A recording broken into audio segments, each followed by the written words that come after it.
പരമ്പര ക്ഷേത്രത്തിൽ ഒരു പണ്ട് പുരാന വർഷം കൊണ്ട് അച്ഛൻ ഈ സ്ഥാനത്ത് വരുന്നതാണ്, കുറച്ച് അമ്പലത്തിൽ വരുന്നതാണ്.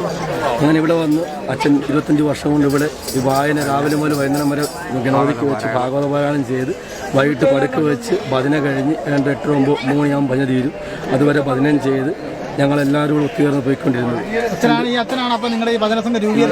അച്ഛനാണ് രൂപീകരിച്ചത്. ഇപ്പം അച്ഛൻ വയസ്സായ കാരണം അച്ഛൻ ഇപ്പോഴും വരുന്നുണ്ട്. അച്ഛന് വയ്യ, എന്നാലും പരബ്രഹ്മത്തിൻ്റെ അച്ഛൻ ഒരുപാട് പ്രശ്നമുള്ള ആളാണ്, ഒരുപാട് പ്രശ്നങ്ങളുള്ളതാണ്. അച്ഛൻ ഇപ്പോഴും പ്രശ്നം വന്നിട്ട് അച്ഛൻ ഹോസ്പിറ്റലിൽ പോയിട്ട് പോലും അച്ഛനവിടെ ഭയങ്കര ICU കിടന്നിട്ട് പോലും അച്ഛൻ ഈ സമയത്ത് തിരിച്ചു വരാനുള്ള ഒരു ആത്മാവ് ഇവിടെ വരണമെന്ന് തോന്നി. അച്ഛനിവിടെ 12 ദിവസവും അച്ഛൻ വീട്ടിൽ പോകാതെ ഈ വയസ്സിനെ അച്ഛൻ വെല്ലുവിളിച്ചുകൊണ്ട് ഇവിടെ വന്ന് ഈ വല്യച്ഛൻ്റെ മുന്നിൽ ഭജന പാടി ഞങ്ങൾ കഴിഞ്ഞ കൊല്ലം പോലെ ആഗ്രഹമാണ് അച്ഛന് ഞങ്ങൾ ചെറുപ്പക്കാരായി ഞങ്ങൾ ഏറ്റെടുക്കണമെന്ന് പറഞ്ഞു ഇത് ഞങ്ങളെ ഏൽപ്പിച്ചത്. ഈ അച്ഛന് ഇപ്പോഴും അതിനുള്ള ആവതുണ്ട്. പക്ഷേ അച്ഛൻ പറയുന്ന അച്ഛന് വയ്യ, എണ്ണിക്കാൻ നിൽക്കാനും വയ്യ.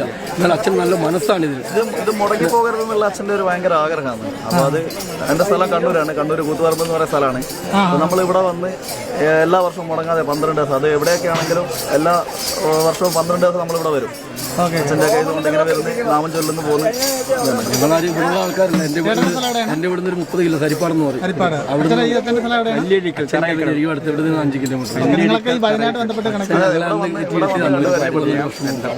അച്ഛൻ്റെ അനുയായിട്ട് ഞങ്ങൾ ഇരുന്ന് അച്ഛനും വയ്യ അച്ഛനെ ഞങ്ങൾ ഏറ്റെടുത്ത് നടത്തുകയാണ്. അതുകൊണ്ട് ഈ കൊല്ലം ഞങ്ങൾ പൊന്നാടായിട്ട് സ്വീകരിക്കുകയാണ്. നന്ദി, നമസ്കാരം.